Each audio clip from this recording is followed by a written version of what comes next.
What's up, guys? Eli here. Welcome back to Dark Hymns from the Cold North. We're doing things a little bit different today. Not anything that I haven't done before, but a little bit different. We're not going to be talking about movies. We're not going to be talking about music. We're going to be talking about some graphic novels, or I guess you would call them trade paperbacks, that I picked up over the last couple of weeks. Also some toys and action figure type stuff. So anyways, let's get started. Now we're going to start off with a comic book called Mouse Guard, in which I have two of. Now, I had picked up some single issues way back, 2010 or something like that.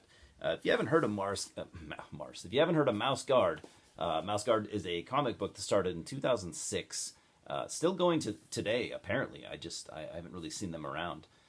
It's written and illustrated by a guy named David Peterson, who's hugely fucking talented, and it was published by Archaea Studios Press. To quote Boom Studios, because I was too lazy to come up with my own synopsis. So mice struggle to live safely and prosper amongst harsh conditions and a host of predators. Thus the Mouse Guard was formed. More than just soldiers to fight off intruders, they are guides for common mice looking to journey without confrontation from one village to another. I always got, and correct me if I'm wrong, or correct me if you think that I'm wrong, but I always got kind of a political undertone to Mouse Guard, which is kind of part of what makes it so brilliant. They're all ages comics, so you could read these if you're a kid. You could read these if you're an adult. However, that said, I think the adults would appreciate it more. If you grew up in the 80s and 90s or even 70s, because I get big like 70s and 80s fantasy vibe, like the Ralph Bakshi Lord of the Rings, movies. Maybe even Lord of the Rings in general. I also get vibes of, old fantasy cartoons like David and the Gnome, or David the Gnome, if you remember that from the early 90s.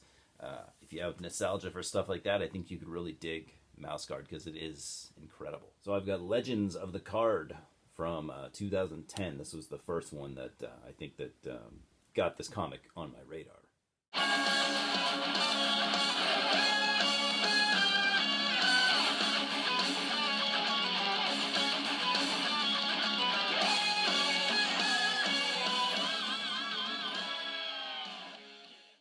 And then I got Fall 1152 from 2006. This would be the second one, never be on my radar. And I've actually never read anything else other than these two.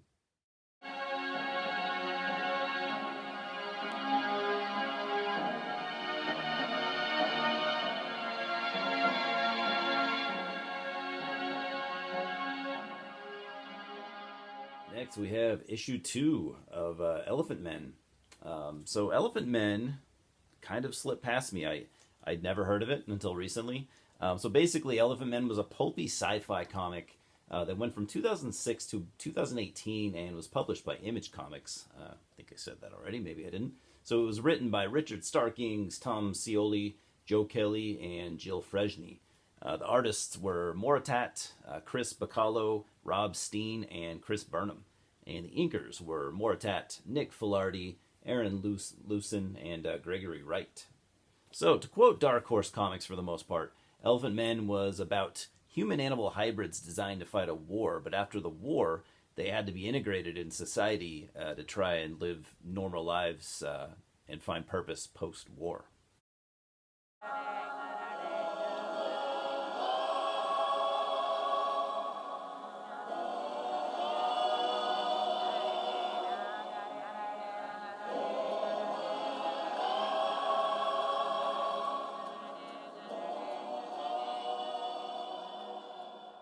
And from 1989, I have Samurai Cat with the issue In the Real World. Now, this was not a comic book.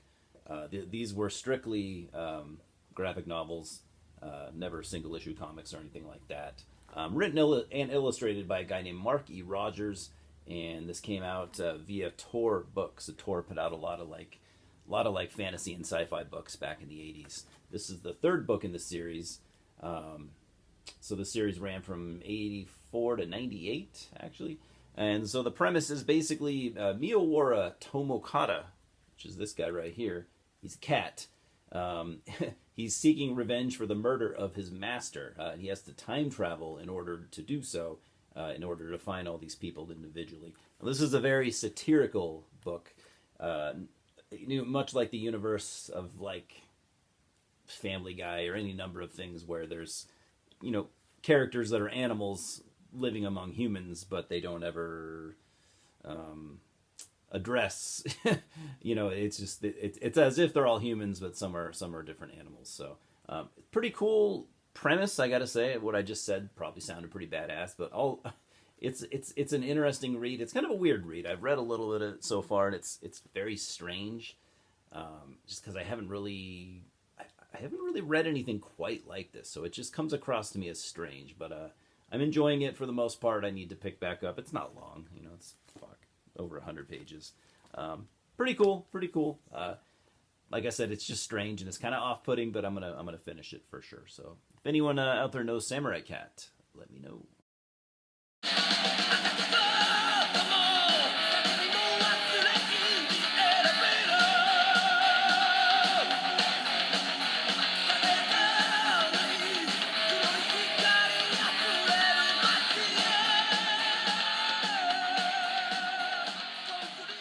All right, I'm back on a different day with beer. 10-barrel pub beer. I like it. It's good for what it is. Anyways, got a couple of graphic novels left. Trade paperbacks. I call them graphic novels. I'm stuck in the 1960s, I guess. I wasn't alive in the 60s, but I don't know. Still what I call them. Next, we have Gods in Chaos. Released in 1980, written and illustrated by Inkai Bilal. This is part of a trilogy, actually, and has a film adaptation from 2004, which is this Immortal right here. Haven't watched it. It's been in my collection for a while. Haven't watched it yet, but it looks cool, and I'm sure it is. So here we've got Alcide Nikopol returns to Paris after serving a 30-year sentence frozen in space for draft dodging. Paris is now ruled by a fascist dictator as a pyramid-shaped spaceship lands on Earth looking for fuel and is inhabited by ancient Egyptian godlike beings.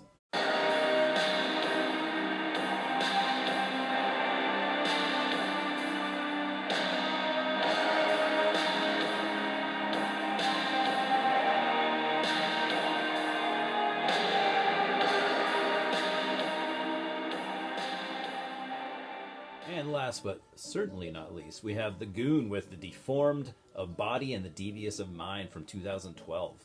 If you don't know much about the Goon, it's an ongoing comic series since 1999, kind of a Hellboy-esque cult classic. Always written and illustrated by Eric Powell, at least as far as I know. I don't know if he has pulled a Mike Mignola yet and has hired other people to kind of help him. And I'm just going to read the back for the synopsis, because I can, I guess. Why? What better than the person that wrote the back to describe this bad boy to you? So, anyways, enter a carnival of devastating delights as the Goon and Frankie take on the evils of the entertainment industry and the tyranny of the 1%. But when a bodacious burlesque dancer steals Frankie's heart, can the Goon nail her before she makes off with the knick-knack? Eric Powell teams with guest writer Evan Dorkin and 2010 Queen of Burlesque Roxy Delight to set his unlikely heroes among the deformed of body and the devious of mind. The Goon is awesome. I have some other stuff from Eric Powell, some other Goon stuff, but not nearly enough. If any, diehard comic, people are out there, I'm sure you're well aware of the Goon, because like I said, major cult classic. If there are any Goon fans out there, you know way more than I do.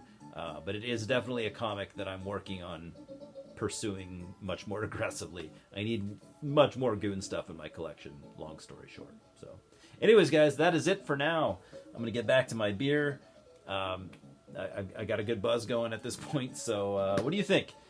Have you heard of any of these comics, any of these trade paperbacks? Are you a fan of any of this stuff? If you are, I'd love to hear from you. Other than that, Louis says hello. He's kind of chilling. But yeah. I appreciate you as always. We will talk soon. Fucking cheers.